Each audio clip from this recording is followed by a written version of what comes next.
Okay, this video is going to be geared more towards, towards women.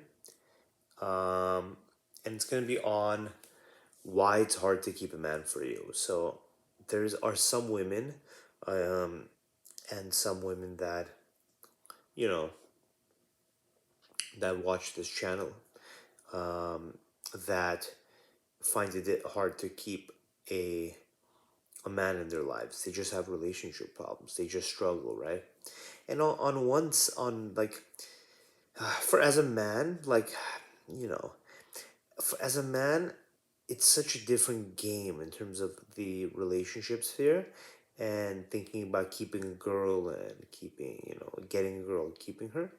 It's quite different. It really is not the same. So, the advice for most women that probably exists out there, that I see out there, it's not quality advice. And this is an important thing.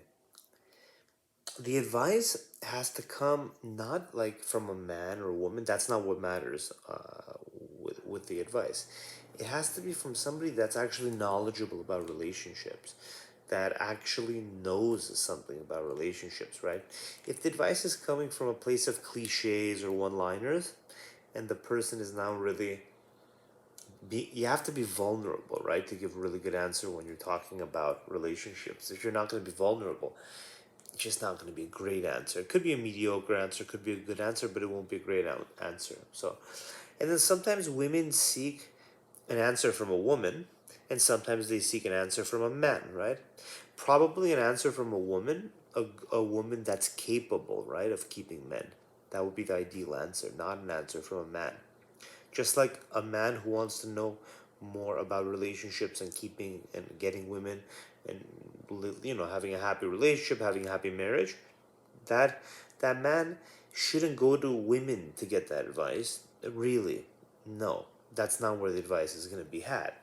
A skilled man who is able to do those things objectively, that's the person you should go to for advice. So a woman who is able to have good relationships, who but also somebody that's able to, that didn't just luck into a good relationship, but that understands what makes her able to have good relationships and why you don't have good ones. So you need understanding. But from a man's perspective, I don't think it's too hard. So there's just a subset of women, and that group is not defined genetically or culturally in any way. That group, if you observe like society as a whole, that group will will be changing all the time. So, if you go back to 1980, you look at the subset of women there who are having difficult times, for keeping men.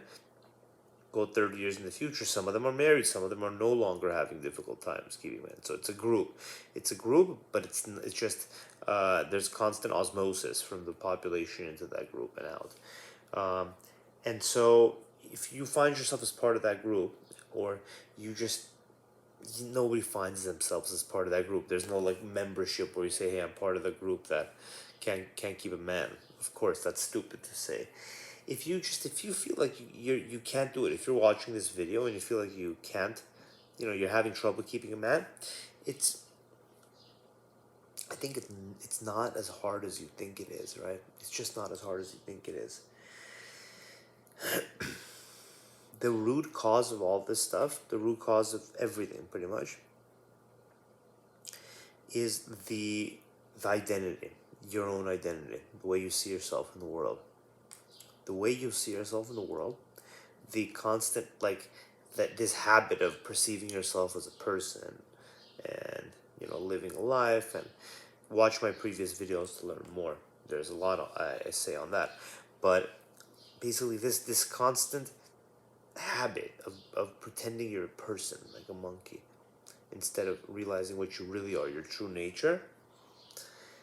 If you don't want to, because okay, so once you're disconnected from your true nature, you're confused already. So in that confused state, your um, that confused entity, it's of the variety that's just, it doesn't see itself very well. It sees itself in a certain way. It sees itself in a certain light, right? and it wants to, truly. This is going to sound a little wild, but it's true. It's true. You may think certain things about yourself, right? You may believe about yourself certain things, right? You may think something about your personality, or something about your own character, or something about your capacities. There's a lot of things you believe about yourself. You think you don't, maybe like you don't like those things, right, about yourself, but in reality, if you really pay attention, truly, you love them. Who This like fake creation of who you are, it loves them. It loves them, and it doesn't want to change. It doesn't want to get rid of a single one of those things, because getting rid of those things would be like dying in a way. It would be a diminishment of itself, and it doesn't want to be diminished in any way. And so you're disconnected from the world. You think you're a person. That's a traumatic thing to be that. And then the person you think you are, this creation, it wants to live a life that's very calm and easy in a way, but not calm and easy in terms of money, or not a lot of anxiety, right? You'd think calm and easy would be, oh, low anxiety, that would be calm and easy, but that's not calm and easy for that fake entity, that ego, right? Watch my previous videos to learn more. For that, calm and easy is only one thing. It's only one thing. No diminishment and no change. Change equals diminishment. It just wants things to stay the same. So if that thing thinks it's an abused child, for example, if it thinks it's an abused child, it will, even as it's an adult and no longer abused, and actually a powerful entity, right? A powerful woman. It will not want to be a powerful woman, will be like dying for it, and it won't want to be a powerful woman. It sounds mind-boggling, right? Watch the previous videos to learn a bit more, and I have a lot more to say in probably in the future videos, I think. But basically, this is the truth, that it does not want to change. If you say, hey, do you want to stop being an abused little girl and become a powerful woman, like right now, you could just look in the mirror and do it like that. You want to do it? No, it's not going to happen like that. To actually do that in an instant, that little abused girl is going to have to go bye-bye, and she's not going to want to do it in the mystical sense, not in the physical, biological sense, but in a mystical and spiritual and very real sense. She's going to have to disappear, effectively die, and you'll be gone, whoever you think you are, and a new person will be in this place, a strong woman. Now, if you don't, I mean, there's so much depth to what I'm saying here, and a lot of shallowness too, but there's an incredible amount of depth, so it's hard to get into all of that. But basically, it is possible to have that transformation, but it's a scary process, and you're not going to do it. It's tough. Usually people do gradual transformation, because identity change like that is hard. But basically, what I'm getting at, I don't want to take too many tangents here. Let's bring it back to kind of the point. Whatever you are, whether it's an abused girl, or a teenager that's not liked, or a bullied girl, or a freckled, ugly girl that just always thought she was ugly and unattractive, or the girl who didn't have a dad, or the girl who didn't have a mom, or the only child, or the girl who had such a big family didn't have any money.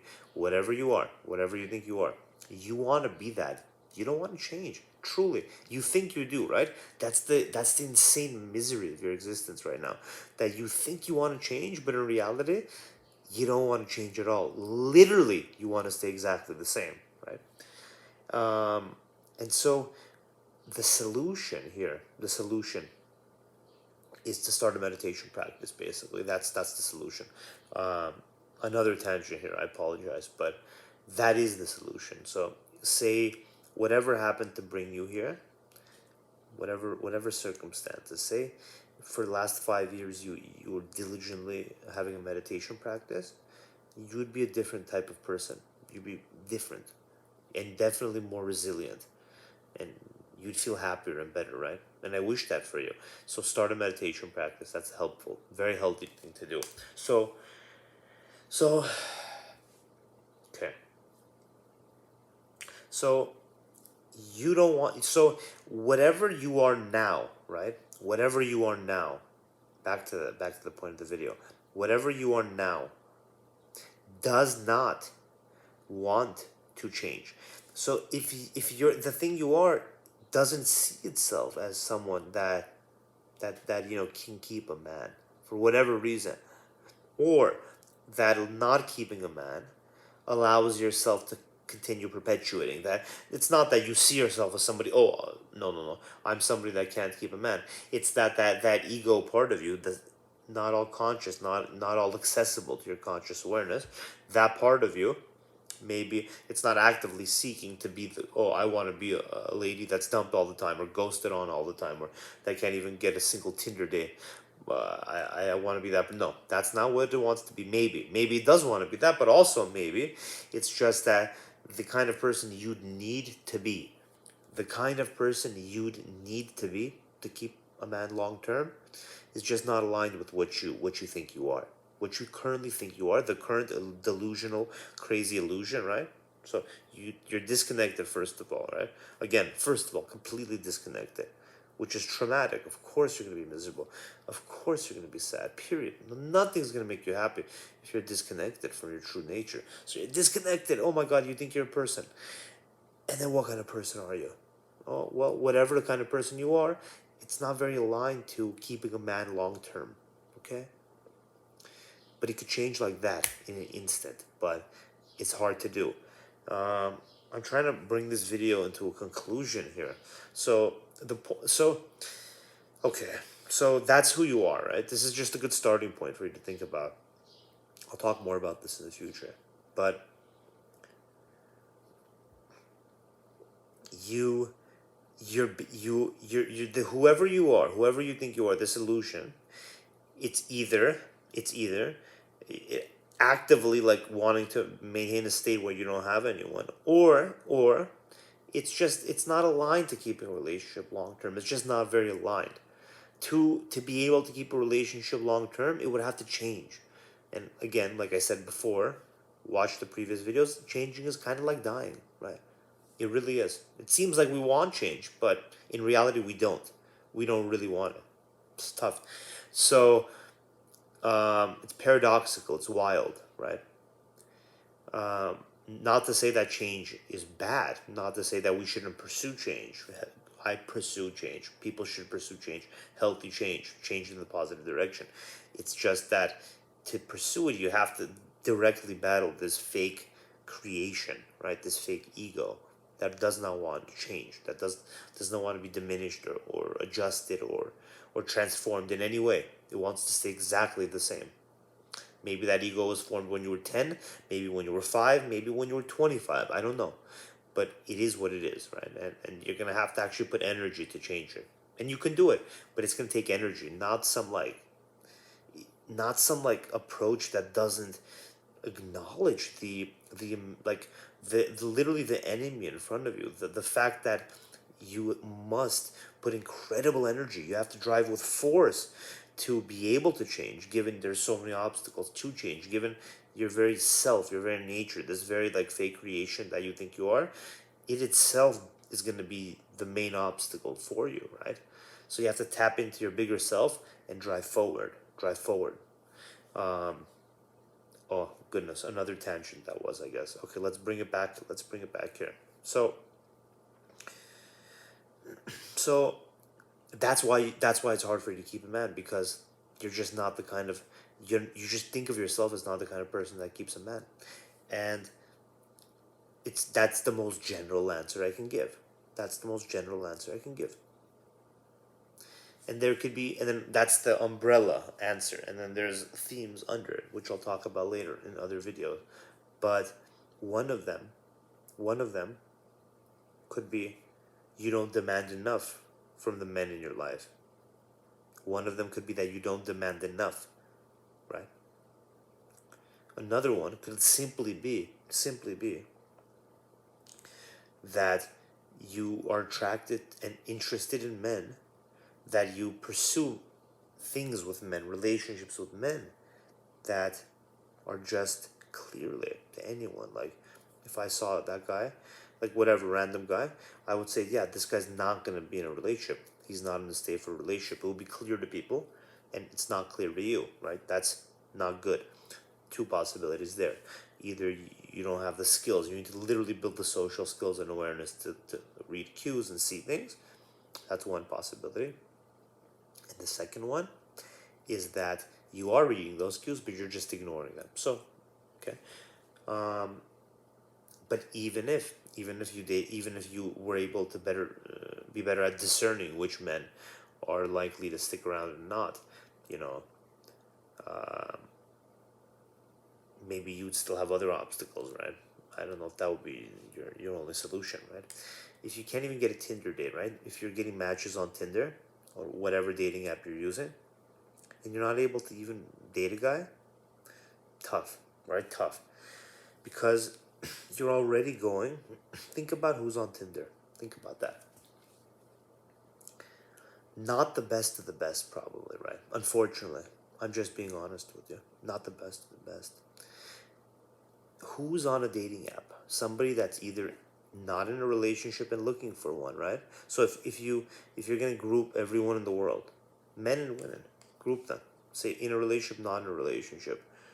You assume naturally by being a social human being and not suppressing your just most basic reasoning, but you would realize, oh, the group that's the relationship group, like a few billion people in that relationship group are probably more attractive, more healthy, more fit. There's probably more desirable characteristics in that group on average than in the no relationship group. Now, maybe the top Olympic athletes, let's say all the Olympic athletes are in the no relationship group, right? So you divide everyone in the world. You say no relationship and relationship. For me, if I easily would say, oh yeah, the people that are in a relationship, I bet you they're better. They're just more desirable in many ways. They're just better people to talk to. They're more calm. They're less violent. They're more healthy. They're more attractive. They're more intelligent. They're probably more responsible. All that stuff. On average, for a billion, 2, 3 billion people. Now, imagine every single Olympic athlete in the world is not married. They're no relationships. They're just single. They're focused on their Olympics, and presumably attractive because they're Olympians. They're fit. Let's say. Put them in the no relationship group. So you got the relationship group, you got the no relationship group. Yeah, you got the Olympic athletes here, but we're talking about averages. Averages. Yeah, you could have a superstar in the no relationship group, but on average, what are you going to come across? More of the violent people, more of the irresponsible people that are having trouble keeping a relationship. So just on average. So on Tinder, you have two types of people, right? As always in the world, there's only two types of people. Remember that. People in relationships and people not in relationships. Only two. People in relationships and people not in relationships. Now, sometimes we forget. We forget. We think there's a third category, but there isn't a third category. Only two. In relationships, not in relationships, okay? So, yeah, and on Tinder, both people are represented. And on every dating app, both. They don't discriminate, these apps. They don't discriminate on anything, including relationship status. So when you go on Tinder, you're either getting somebody that is not in a relationship, a normal person, not in a relationship, they're trying to find one. But so on average, you're only getting people that are not in a relationship, that weren't able to find one before. Somehow they're on Tinder. On average, don't get me wrong. You may find the best guy on Tinder. Literally, objectively, the best guy in the world that's on Tinder. He just happens not to be in a relationship yet. But that's one guy. I'm talking about on average. So that's the no relationship people. And then there's also people that are in relationships, that are dating, that are engaged, or that are married. And they're on Tinder, and they're on the dating apps. And for those, obviously, do I need to say more? I mean, that's not good. And that's not the path for you if you want to be happy, obviously. So we know that, right? If you want me to talk more about that, why that wouldn't make you happy, leave a comment below. I'll talk about it if there's interest in that. I'm skeptical there would be. That would be crazy. But if somebody's so clueless that they want me to talk about that, I'm happy to talk about it. Leave a comment below. So you're basically, imagine you're sitting on Tinder and you're basically you're dealing with not the cream of the crop, right? So of course you're already like, you're not like dating the, you're not, the pool is not the best, right, of guys. If they were the best, if they were super proactive guys, right? Imagine these, all the guys on Tinder, they're single. Why are they single? What if, are they proactive? Are they like out there? When they like a girl, are they getting her flowers? Are they saying, "Sweetie, I love you. You're gorgeous. You're beautiful. Let me take you out to dinner. Let me take you out to coffee. Let's go on a trip. Let's do something together." When they get a little bit of rejection, do they just, oh, she rejected me, or do they continue and say, "No, I really want to be with you. Even if you reject me, I still, I'm gonna give it another shot. I really love you. I want to be with you." Which kind of guy are you more likely to find, right? The kind of guys that are like that, they're more likely to already be in a relationship. So on Tinder, you have the guys that are not so proactive, right? They're not like, you have, imagine a person and you talk to them, you're like, dude, why are you in a job you hate? Why aren't you proactive about your career, right? And there's somebody that's proactive about their career. There's people that are proactive about relationships, men that are proactive about their relationships, that take it seriously, that put energy into it, right? That go after what they want in terms of the relationship. There are men that don't, for whatever reason. That doesn't mean they're not great men. Some of those men could make the best boyfriends, best husbands, best fiancés, but unfortunately for them and for you, they're not as proactive. So it's tough, and you want them to be proactive on Tinder. So that's, and the ghosting aspect of it, that's an entirely different topic. I have quite a bit to say on that. Uh, but basically, if you want to succeed with these dating apps, what you have to do is you have to be an, I mean, I hate to say it, but you have to be an incredible filtering system. Basically, you have to be able to quickly filter through the whatever matches you have, understand which guys are actually gonna like even want to go out. Period. So let's say 90% of these guys don't even want. They're just fucking around on Tinder, messing around, stupid. Maybe they're in relationships, maybe they're not. They're just exploring. Who knows what they're doing on Tinder? They're on Tinder, 90% of them, and then maybe 10% of them are even gonna like be willing to go out on a date.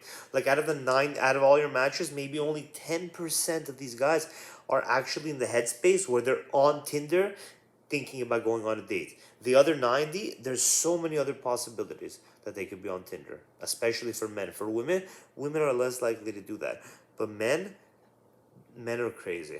There's just a variety of men, right? If you do a bell curve, like, women are more like there's less outliers, there's less crazy women, there's a lot of crazy men. So you um so you're gonna encounter those. If you could filter through those, see which guys are actually going to even want to go out on a date, then yeah. But you're doing something wrong if you can't get a date on Tinder. You're obviously doing something wrong because that's not leading you towards your goals, right? If your goal is to actually find somebody and be in a relationship. So it's tough, very tough in modern times. I know. I'll make more videos of people like this. Okay.